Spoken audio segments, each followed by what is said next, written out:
It is a cool spring morning in 1855. The streets of London hum with the steady clatter of horse-drawn carts, vendors shouting their wares, and the metallic hiss of steam from engines at bustling railway stations. Victorian London is a city of contrasts, immense wealth standing shoulder to shoulder with grinding poverty. Gas lamps glow dimly through the omnipresent smog, and the scent of coal smoke drifts through alleyways filled with workers, thieves, and aristocrats alike. In this world of industrial innovation and stark social divides, a daring crime is about to unfold. One that will grip the British Empire and reverberate through the annals of true crime history. This is the story of the Great Train Robbery of 1855. To understand the magnitude of what was about to happen, we first need to appreciate the context of the times. Britain in the 1850s was the world's preeminent power. The Industrial Revolution had transformed it into a mechanized imperial titan. The expansion of railroads connected distant towns and cities like never before, ushering in rapid movement of goods, people, and, crucially, money. Trains were the arteries of the empire, moving soldiers, politicians, and untold wealth. The economic boom brought on by the steam age created opportunities and vulnerabilities in equal measure. Railway stations became hubs of activity, pulsing, chaotic spaces where fortunes moved with astonishing speed. The Bank of England, major shipping firms, and international trade operations relied on the railways to move bullion and coin across the country and beyond. Yet despite the magnitude of the assets in motion, railway security was patchy, informal, and governed more by trust than strict protocol. London itself was swelling with enterprise and industry. By mid-century, its population had surged past 2 million, making it the largest city in the world. Great fortunes were being made and lost in the stock exchanges and shipping lanes, while in the East End, workhouses overflowed and crime flourished. Organized criminal gangs, some with members recruited directly from the docks and slums, began to exploit the logistical weaknesses of this fast-changing world. The traditional cutpurses and highwaymen of the Georgian era were giving way to more sophisticated schemers, adept at manipulating the systems of law, finance, and transportation. It was in this atmosphere that a small gang of criminals plotted one of the most audacious robberies of the 19th century. The target was gold, pure, heavy, and traceable only by weight and seal. And the method? A robbery without violence. No guns, no hold-ups. Just keys, deception, and timing. On May 15, 1855, a consignment of gold bullion valued at over £12,000 was to be transported by rail from London to Paris. The shipment was arranged by the firm of Messrs. Spielmann, a prominent bullion dealer, and the gold was to be carried via the South Eastern Railway to the port of Folkestone, then loaded onto a steamer bound for Boulogne, and finally transferred to Paris via the Northern Railway of France. Its ultimate purpose? To finance the Crimean War, a bloody imperial conflict in which Britain and France were locked in combat with Tsarist Russia. For the British government and its allies, this shipment was critical, but for one man in particular, it represented something else entirely, an irresistible opportunity. William Pierce was not a man who blended into a crowd. Tall, confident, and smooth-spoken, he had the bearing of a gentleman and the instincts of a rogue. A former clerk for the railway, Pierce knew the inner workings of the system, the scheduling, the security, or rather, the lack thereof, and the hierarchy of trust that kept it all running. But Pierce was not acting alone. He partnered with Edward Agar, a skilled and notorious forger with a criminal past as layered as the fog that clung to the Thames. Agar had served time, escaped detection through various aliases, and developed an expertise in the quiet arts of safe-breaking and forgery. Where Pierce had access, Agar had technique. The final piece of the puzzle was James Burgess, a railway guard whose job was to escort the strong boxes. Burgess's role was critical, not because of what he would do during the robbery, but because of what he wouldn't do. He would look the other way. The gang's plan began to take shape months in advance. Pierce ingratiated himself with Messrs. Spielmann, posing as a courier to observe the gold shipments. Through careful manipulation, he obtained a wax impression of the strongbox keys, left unguarded in an office drawer. Agar then used the impressions to create perfect duplicates, using soft metal and artisanal tools. Their access secured, they began planning the moment of execution. Timing was everything. The robbery had to be committed while the train was in motion, somewhere between London Bridge and Folkestone, so that no one could interrupt them, and the lead weights substituted for the gold wouldn't be discovered until long after the real bullion was in their hands. On the night of the heist, the train departed as scheduled.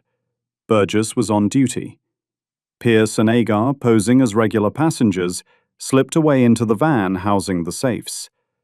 There, under the cover of clanking steel and clouds of coal dust, they opened the boxes, extracted the gold, and replaced it with precisely measured lead bars. The doors were relocked. Nothing appeared amiss.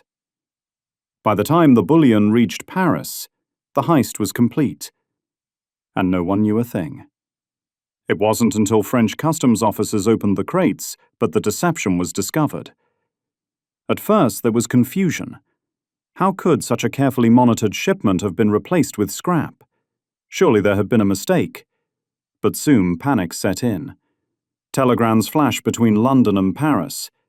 A diplomatic flap began to unfold. The British Treasury demanded answers. The railway companies pointed fingers. The Bank of England dispatched inspectors.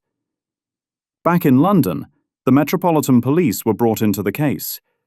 But the initial investigation was a comedy of errors. Evidence had not been preserved. Chain of custody procedures were non-existent. And crucially, no one could agree on where exactly the theft had taken place. Was it in England? On the train? In France? At customs? Or possibly even at sea? It took months before police suspicions focused on Pierce, whose spending habits had grown flamboyant. He bought a new suit, hosted dinners, and was overheard making cryptic remarks in taverns. But Pierce was careful, until he wasn't. A breakthrough came not from an inspector, but from the trail. Agar, meanwhile, had been arrested on an unrelated charge and imprisoned. Left to rot without support from his old accomplice, Agar seethed. Feeling abandoned, he decided to talk. His statement was a confession, an exposé, and a masterclass in criminal planning. He detailed every step, from the forging of the keys to the careful weighing of lead ingots. Police scrambled to corroborate his story. With Agar's help, they traced the stolen gold to smelters and goldsmiths around London. The trail led back to Pierce and Burgess, who were arrested and put on trial in 1857. The proceedings captivated the nation. Newspapers called it the crime of the century. The Illustrated London News ran dramatic sketches of the courtroom. Spectators lined up outside Bow Street Magistrates' Court, hoping for a glimpse of the defendants. What made the trial so compelling was not just the scope of the crime, but the character of the criminals. These were not thugs with pistols. They were intelligent, methodical, even charming. The public was fascinated and divided. Letters to the Times ranged from expressions of outrage to reluctant admiration. One reader wrote, "Sir, if ever a robbery was committed with artistry, it is this one. Alas that such minds were not employed in honest work." The court found Pierce and Burgess guilty. Agar's cooperation earned him some leniency, but he too was sentenced. Pierce received 2 years of hard labor, though many felt the punishment did not fit the crime. The gold was never fully recovered. In the aftermath, a reckoning began. The railway companies, under intense public pressure, overhauled their security protocols. Locks were upgraded, guards received better training, and most significantly, the gold shipments were re-evaluated and insured more aggressively. The idea that trains were safe from crime had been shattered, In the press, the robbery was a gift that kept giving. Editorials dissected every detail, often using the case to comment on broader social anxieties. One columnist in the Morning Chronicle noted, "If the arteries of empire may be so easily severed, what hope have we in wartime? We must armor not only our ships and soldiers, but our safes and ledgers." Public reaction was intense and surprisingly varied. Some were scandalized. Others saw the gang as folk heroes. Penny pamphlets began to circulate, fictionalizing the events and turning Pierce into a romantic figure, a dashing rogue wronged by the system. The criminal underworld whispered his name with reverence, and children played games based on the robbery. It had entered popular culture. The crime also sparked debate in Parliament. Members of the House of Commons questioned the oversight of railway operations. A select committee was formed to investigate not just the robbery, but the growing influence of private companies over national infrastructure. The question lingered in the air. Had the age of industrial progress outpaced the systems meant to keep it in check? Over time, the robbery became more than a headline. It became a symbol of ambition, of arrogance, of fragility in the face of innovation. It revealed that as technology advanced, so too did the means of subverting it. That even the most advanced systems can be undone by something as simple and timeless as greed.